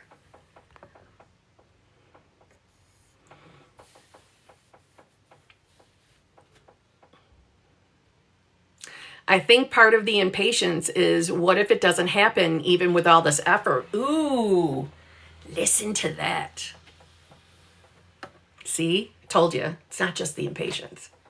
There will always be a little caveat, a little fear there somewhere. So now you're aware. And I can assure you that this is another thing. I saw a video today. I forgot the channel's name. The creator was saying that she doesn't like the idea of, oh my God, I forgot the phrase. I think the phrase was all in. No, it's not all in. Oh, shit, I forgot. This was a manifesting channel, and I liked her video. I'm just going to pretend it was all in, but I don't know for sure if that was the phrase she was saying she didn't like. And, you know, from her point, you're always in. So what is getting locked in? Thank you. Yeah. So I forgot the creator's channel. She was talking about how she doesn't like that phrase lock in. And I understood what she was saying. I agreed with her. Because you're never not locked in. You're always in. That doesn't stop. And then I left her a comment, something around, I forgot the exact words, but along the lines of, this is why I don't love the terminology of I am and the character. I don't like it because you're never not the I am. That doesn't stop. Just like she was saying about the locked in. You're always locked in. You're either locked into I am, so I am that I am, or I am not. It is one or the other. You don't stop being source. But which one are we selecting? Which train are we hopping on?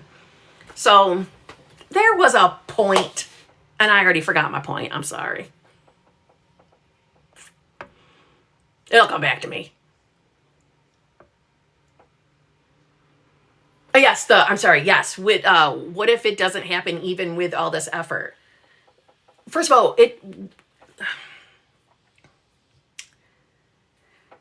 there's no efforting in knowing that you're source. There's no efforting in that. And if it feels like there is, then are you sure it's not another layer of believing you have to do something to earn it, to earn being source? See what I mean? You're source no matter what. So, I'm afraid of, we could word this all different ways. Like, I'm afraid of letting myself go all in case I don't get it, in case it never happens. Well, what is that? It's the ego trying to protect the heart, right?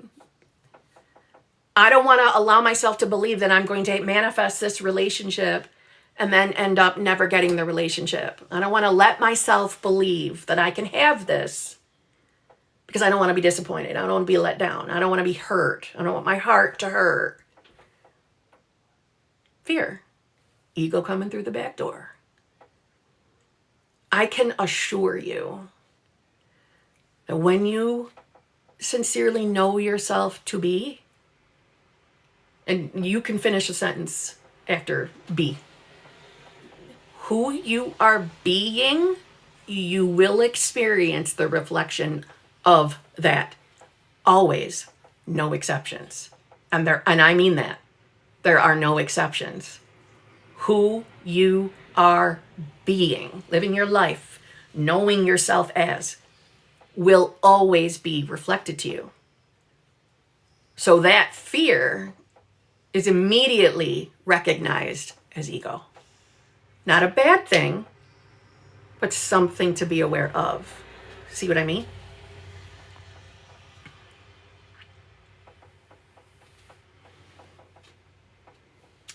Kim, you once said, say or ask to that I am to show you the I am. Can you give an example, please? Yes.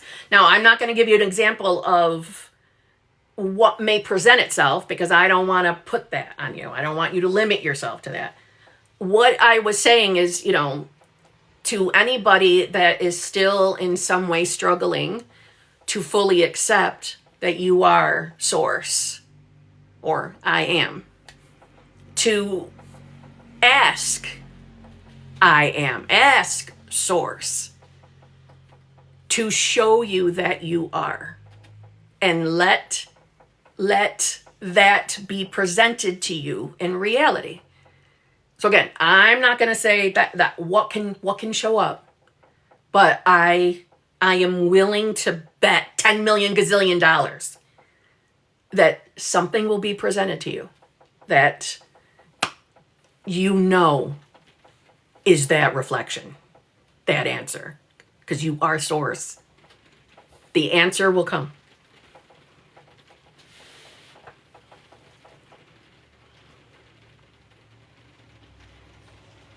How do you handle stubborn third-party situation? Now, what's stubborn? The third party themselves, or you? That's how you see the circumstance. It doesn't matter. You don't have to answer that. You are source. So there can't be any oh God, because somebody asked me a similar question in the beginning of the live and I forgot the word they used. I'm just going to say like difficult circumstances. There can't be difficult circumstances or stubborn circumstances or a stubborn third party person without your permission. And don't overthink that, right? Rational, logical mind is going to start throwing blame and shame at your ass. And that's not what I'm trying to tell you. I'm saying your source. There is no circumstance. There are no obstacles that can sincerely stop, block, prevent source. So, in other words, we could say source making a way. Nothing and no one can stop you from experiencing your own reflection.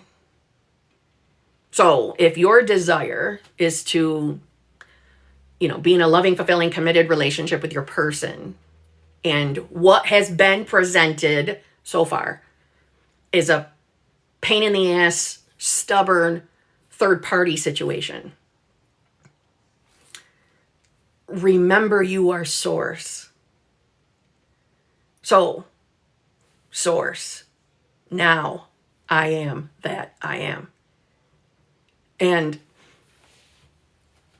just because the way you answered the question, I'm already let's just call it for what it is. There's a part of you that has identified with this being a stubborn third party situation, right?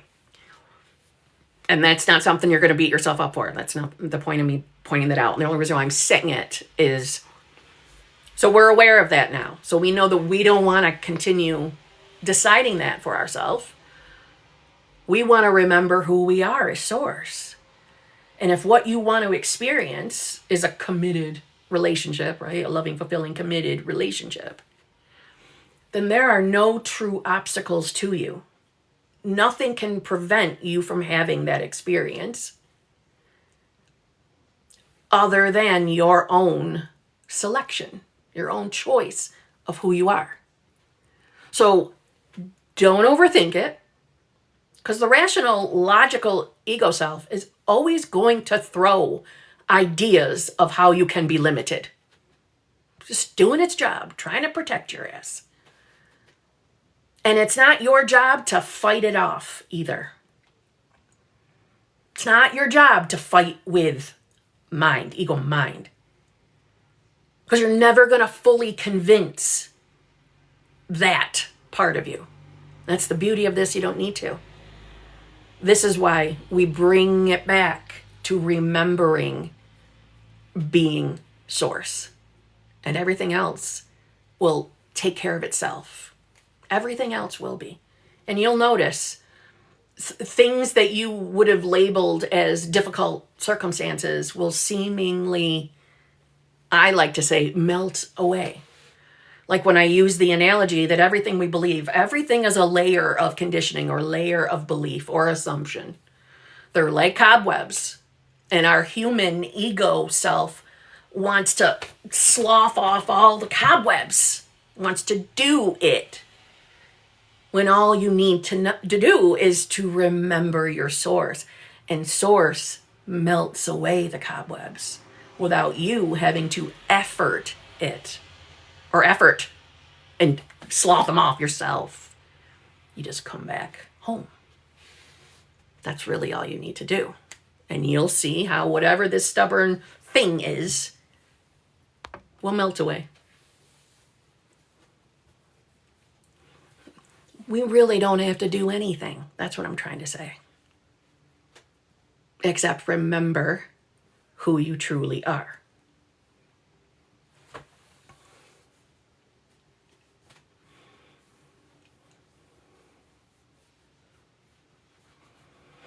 I have a bad meeting. Sorry, I read that wrong. I have a meeting tomorrow due to a bad reaction to the 3D. What can I do now for a positive end? Know yourself to be that self.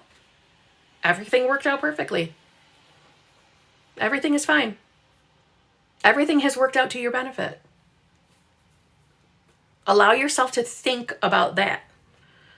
And again, that's not from the perspective of I have to do this. I'm saying that will physically feel a little bit better than focusing on the worrying and the fear and the logical thoughts that the mind, the ego mind, is throwing at you. Your source. Your source. You're free from all trouble. You're free as source. See what I mean? Come back home. Come back home to the true self.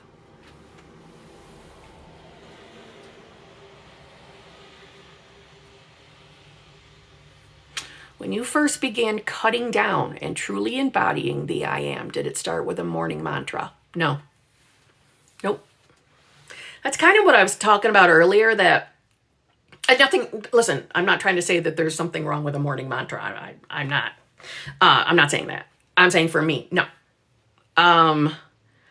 Honestly, I'm trying to think of a good analogy, but I don't think I'm going to come up with one. Well, that's an identity, isn't it? No. I would call it more of just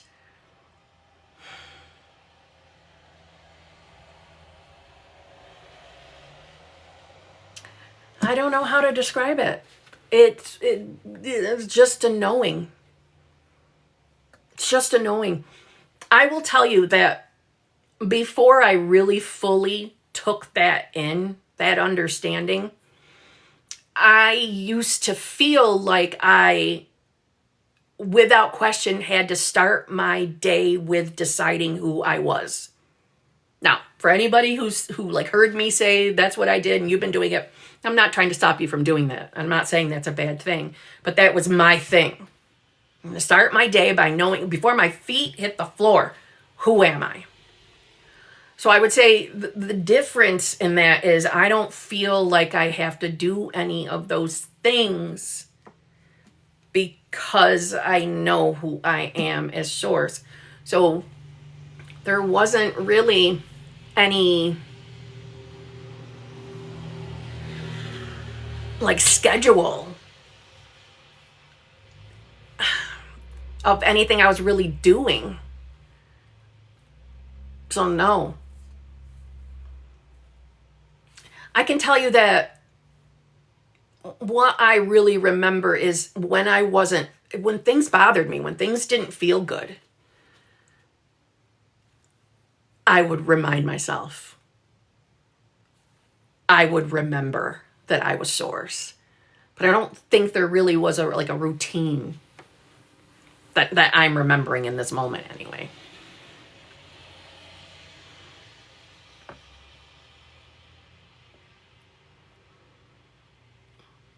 Thank you, Lala.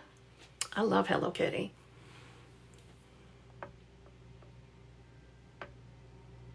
And I really want to say too, I want to give you another answer here, Nadia, that as far as when I started cutting down and truly embodying the I am, there really wasn't, that I'm remembering, a conscious moment of me cutting down. It was just a natural unfolding. I don't know how else to explain it. It wasn't me sitting here consciously thinking, I'm going to cut back on doing this or doing that. I'm cutting back. It was more of, I guess I just stopped. Do you see what I mean? For a lack of a need to. But I don't want anybody to hear that and imply that I'm telling anybody who's doing their techniques that if you're still doing techniques, you're not, I am enough. I am not saying that. I don't want anybody to take it that way at all. Because techniques aren't demons. They're not.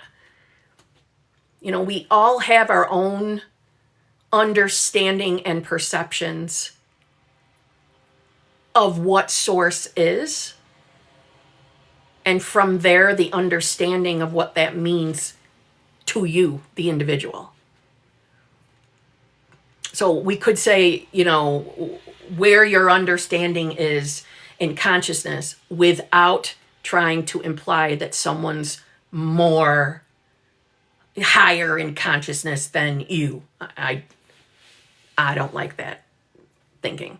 So we're all over the place in consciousness, aren't we? With our own perceptions and ideas. And even with all those different perceptions and ideas, we're all source, right? There's not a hierarchy. That's kind of what I'm trying to say. Man, I just talked your balls off. I'm sorry. I'm wordy.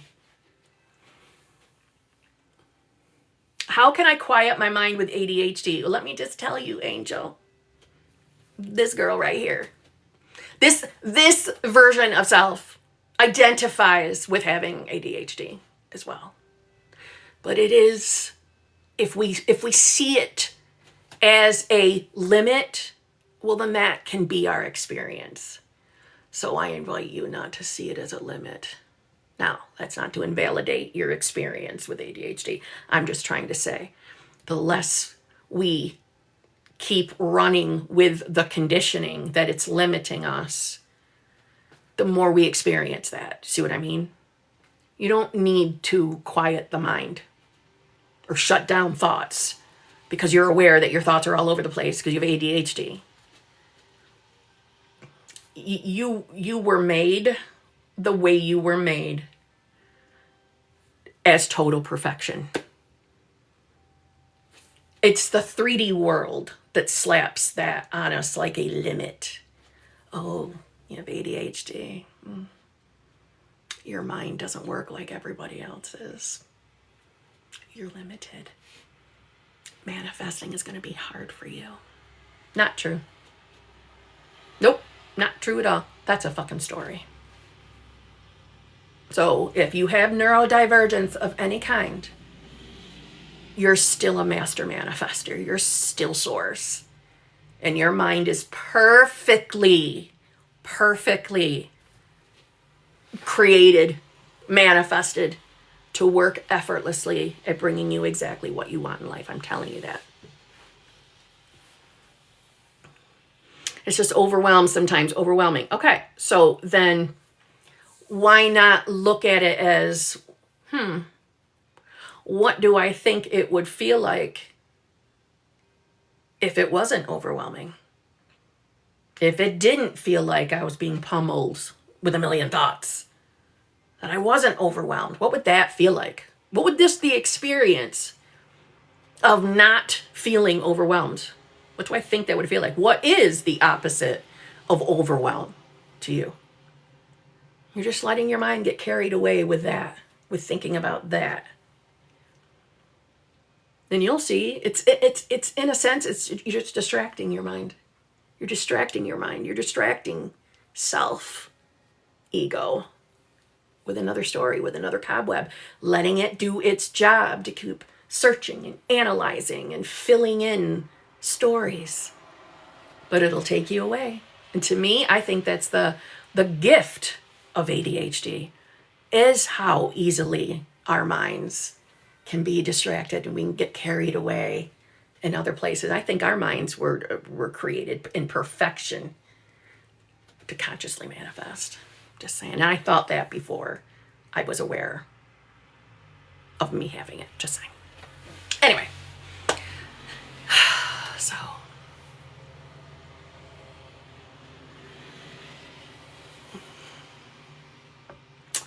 Thank you so much, me. Thank you for all the gifts. That was very nice. To all of you sending me stuff, thank you very much. Do you have to fully believe the I am? Well, what does fully believe to you mean? How do you define that?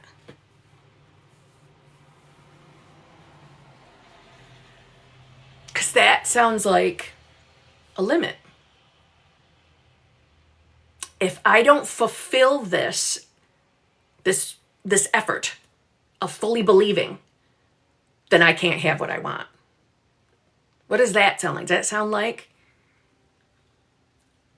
source, consciousness, even though it is all source and consciousness. But does it, whenever things sound limiting or giving us fear, if you can't do this, then you're not going to get that. Then it's a thought layered with ego. Think of it like that. Right? So, do you have to fully believe it in order to manifest? Only you can answer that for yourself. That's the paradox of all of this. You're giving yourself the answers.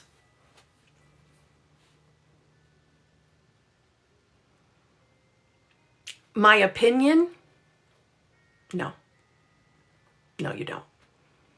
Because why? Well, because you were manifesting long before you were woke up to consciousness, weren't you? You were unconsciously manifesting. You didn't have to believe you were source to do it. Now, the ego mind might rationalize that with, well, you don't have what you want yet, so maybe you do have to. But there you go. That sounds like a limit. So there's our ego again. See what I mean? You are welcome.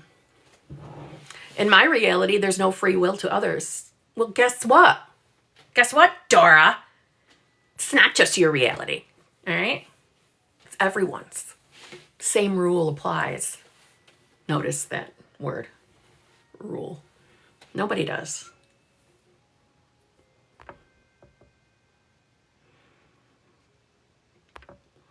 How do I release expectations of meeting well-known SB at his concert? Why do you have to release this expectation?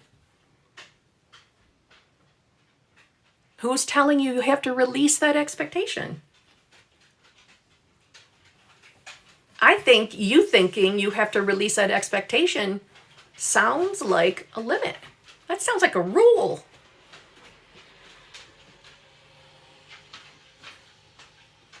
I wouldn't drop that expectation, especially if you really want the experience of meeting with that SB.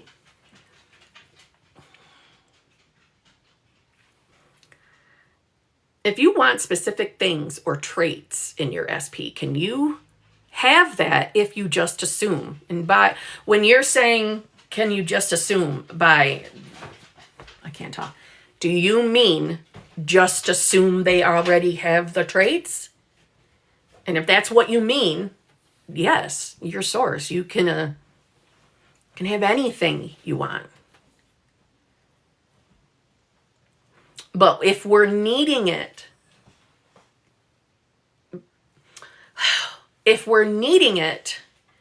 from a place of neediness, we might want to ask ourselves, so am I really knowing myself as source? Am I really knowing myself? We could just say, I am that I am. Am I really knowing myself as a man or woman, in a loving, fulfilling relationship?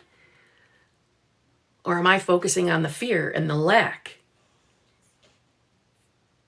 Now, I'm not saying you just asking me a question means that you're focusing there. I'm not saying that. I'm saying, if you feel that needy desperation within yourself, that's what we want to bring some focus to. Right?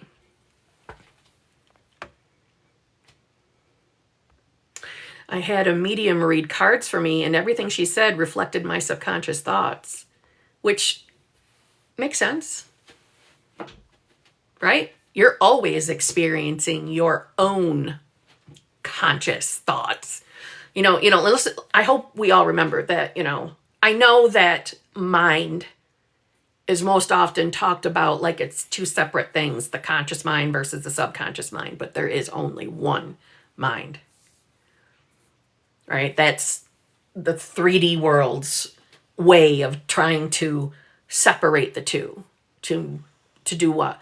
To give us that I need to fix my subconscious mind in order to get it to stop pushing out things I don't want.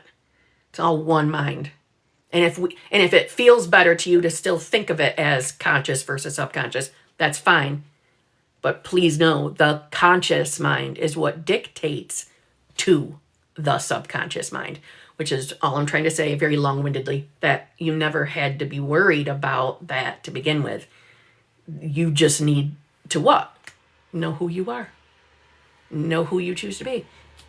Some would say conviction, right? The language of the subconscious, conviction. You're feeding it moment after moment after moment. So you don't have to overthink it. That's what I'm trying to say. Thank you, Dora.